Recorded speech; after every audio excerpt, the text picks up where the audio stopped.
going, folks? Rob here. Welcome back to the channel. I'm Forza Horizon 5 again. Today we're going to do some hill climb with this little old car you see on screen. This is the 1929 Mercedes-Benz SSK, one of the all-time great pre-World War II race cars. This thing dominated racing in the late 20s, early 30s. Built by Mercedes-Benz, it done hill climb racing, Grand Prix and endurance racing, and pretty much dominated everything for the time. Compared to a lot of cars similar to this, it had quite a short wheelbase. 200 horsepower come out of its inline six engine with a supercharger. Very powerful and agile and quick. Hopefully we can recreate some of that magic today. We're going to take it for a spin up the mountain stock standard to see what it's like. I haven't driven this in ages. It's been in my garage since really early on in Forza Horizon 5 days. Let's see. Oh god, no brakes. I love old cars, but my god, they're hopeless. We're going to upgrade it and completely overhaul it. All the other cars so far that I've done in this series have got it up to around 500 horsepower, so that is the goal, to see if with enough installation we can get this thing up to around that peak as well. Oh, suspension, anti-roll bars, some thicker tires. These front tires are really small, as was most cars in that era. But look at the size of them. They're just struggling for grip. It's very twitchy. So we're going to overhaul it completely. So about 30 or 40 of these were built in the real world. They all went racing. Sadly, given that era, a lot were destroyed, but we still have some around. Obviously, this one got scanned, and it's great to see it's recreated, and we all get to enjoy it as well. There's just something magical about this era of cars. 200 horsepower nowadays does not sound like a lot, but 1929, that was an incredible amount of horsepower to come out of an engine. Gotta say though, as we slide badly and just can't find the grip, it's a very quiet car. Like, I've had this in my garage for a while, and granted I haven't driven it a while and it's had sort of a tune on it. This is really quiet. Even if we get out of the car, it's got a very flat sound to it. Granted, I've never heard the real thing. I've probably watched some videos back in the day, but we're going to hopefully get a bit more noise out of it. Look at those front wheels, they're so twitchy. Oh, will this even get to the top of the mountain? Because we've got a really steep part coming up. Oh, good. That was a really rough gear change. Really struggling for rear end grip. That is something we're definitely going to upgrade, is the rear tires, and we need them to be wider. I mean, compared to most cars, it does look quite long and narrow. Those tires are horrible, but most cars had them back in the day. It's just the way it was. All right, we're going to build up a bit of speed now, heading down the mountain. While we're doing that, fun fact about this car, this was actually designed by Ferdinand Porsche just before he went off to create his own company, which I believe was a little bit successful as well. And it's proof that he could design a car that did not look like a 911. I didn't know he designed that. I learnt that today, and that was quite impressive. I think we're going to make it all right. I'm going to leave it in first gear. I'm going to rev the tits off this big gold six-cylinder. There you go. She made it better than some cars from the 70s can't get up there. And this one did it. Shows you they did it properly back in the day. So yeah, this is again, like all the others, other videos I've done hill climb. That is not to set a fantastic time. It's just to get an idea what the car drives like. Now we'll build it up. 257. Most cars around the 500 horsepower range I've got from a minute 45 to a minute 50 range. So we've got a lot of work to do. All right, we brought it over to the garage. We're going to put some upgrades on it. Now, first things first. Now, this is an unrestricted build. I can put anything I want on it. Normally in this series, I've tried not to do engine swaps, but I think we're going to need it with this one because I don't think we're going to get 500 horsepower out of this thing. So let's put our racing slicks on because we need some grip. How wide can the back tires go? The 175s. That's still not very bit wide, is it? But it's better than what it was. The detail underneath. You know, I'd love to see this car. Bit off topic. I love my Gran Turismo 7 VR. I love the VR showroom where you can actually go around, look at the cars from every angle, zoom in, get under the car, kinda. This would look absolutely stunning in VR. This is a feature I would love for playground games to bring in, but I can't see that happening in the Forza Horizon series, but it'd really make Forza Vista really come alive. I'm going to keep the stock wheels. They might be a bit heavy, but who cares? They look good. Now, we're going to need, that just looks ridiculous, but we need it. We're going to need some downforce, I think. But I think the big one we're going to need, oh, damn it. I was hoping we can get rid of those tires off the back. I don't think we're going to get flats going up the mountain, but God, the wings and stuff look like crap. Well, maybe this will get rid of it. No, it adds on. Oh, what is that again? I do know it's not just storage. I believe there's another purpose for it. I can't remember. What does that put? Oh, it changes the... Okay, yeah, we don't need those. Leave them off. Nothing to do with weight. Purely to... I like the look of it. It's cleaner without. Let's do the engine first because we need to know if we can get up to 500 horsepower. Oh, these things aren't going up a lot. Increments 9, 11, 9. What about the cams? 275. Let's do the supercharger, which it does come standard with 319. Even with the exhaust and all this stuff, we're not going to get to 500. Okay, let's see what engine swaps we can do. We're going to keep the drivetrain. It's got to stay rear-wheel drive. Oh, it actually has some engines. Okay, let's have a look. 3.2 inline 6. Bit of V8, of course.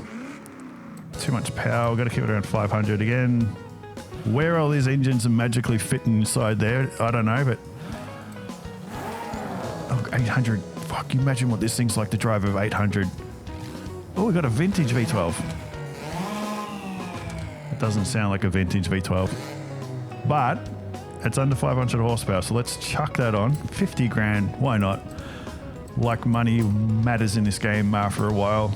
Can we get close to 500 horsepower? 499, good enough. All right, now let's put on the racing brake suspension, blah, blah, blah. Then I'm going to put like a bass tune on it. I'm hoping this thing is drivable with 500 horsepower. And with me just doing the tune, we'll find out in a few minutes' time. But let's throw everything. Going to need the roll bar. Everyone else has got roll, but that looks ridiculous. They're so lazy with their design. Anyway, it's on. Doesn't quite look period, does it? That adds a bit of weight, but who cares? We're going to take it back off in a second. Everything else is around 12 to 1300 kilos. It's going to be quite heavy, 1400. Whatever, it's not going to be breaking any records up my mountain. And let's put on the racing gearbox. 6-speed, I like my 6-speed gearbox. And diff, racing diff, done. All right, we got it to 500 horsepower with a little bit of an upgrade to the engine. How much is that going to cost all up? 93,000. What's 93,000 between friends? There we go. All right, let's actually install that. Hit the wrong button. I've got one of those controllers with buttons on the back, and every now of the back of the controller, and every now and then I bump the wrong one, and it freaking changes the menus. All right, so I'm going to go put a bass tune on it. Because yeah, that gearbox is completely whacked. Look at that. The final drive needs a lot of work. All right, so I'm going to go do that, and I'll meet you back at the start of the mountain. I'll put a livery on it, and hopefully we can get it to the top of the mountain in under 2 minutes. All right, we are done. Found a nice livery for it. Not the most flashy thing, but it seems like it'd be that way. Most liveries back then was just a couple of little stickers and the driver's number. That was about it. But good thing about this car is it idles quite nicely.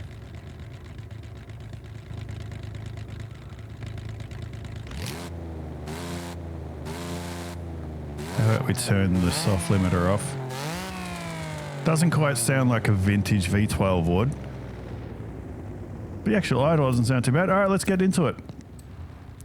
Put a bass sort of tune on the car. Hopefully it makes it a little bit more stable. Just trying to tighten things up so it doesn't slide. And the big one really is the front tires need to be a bit more grippier.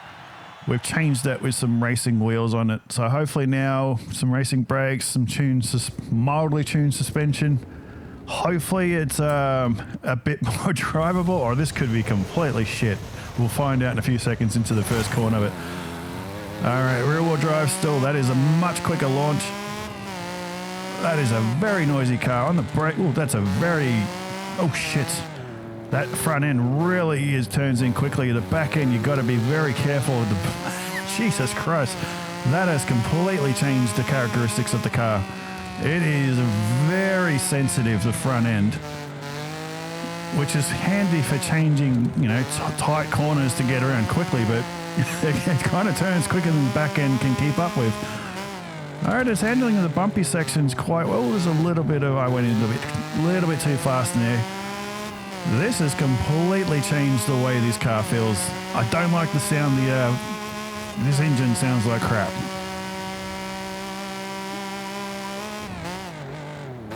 As much as I love my Forza Horizon series, the sound quality of cars has gone shites to certain models the last couple of years. And yeah, this engine, doesn't sound like anything that was made before 1950. But this car accelerates really, really well.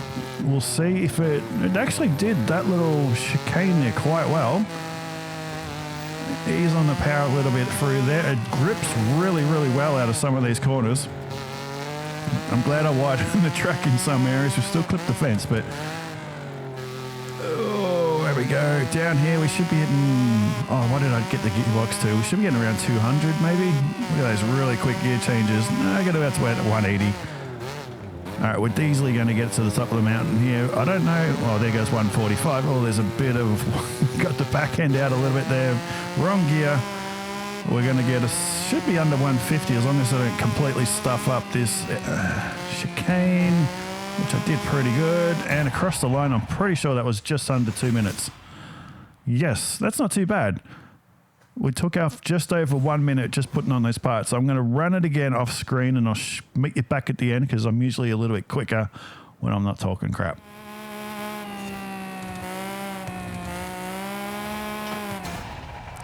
And across the line, it's a bit quicker, but yeah, 154.2. There's a little bit of room I could probably clean up here and there, but that is a massive improvement.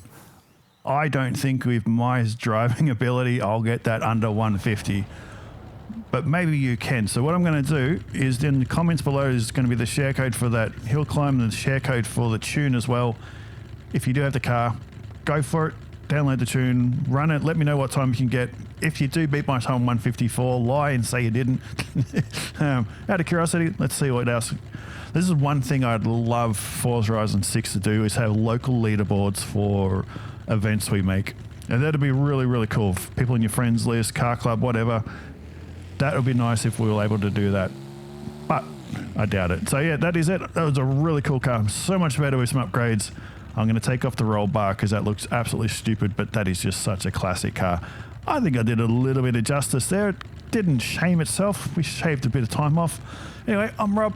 That is the Mercedes SSK. Cheers for watching, and I'll see you in the next one. Later.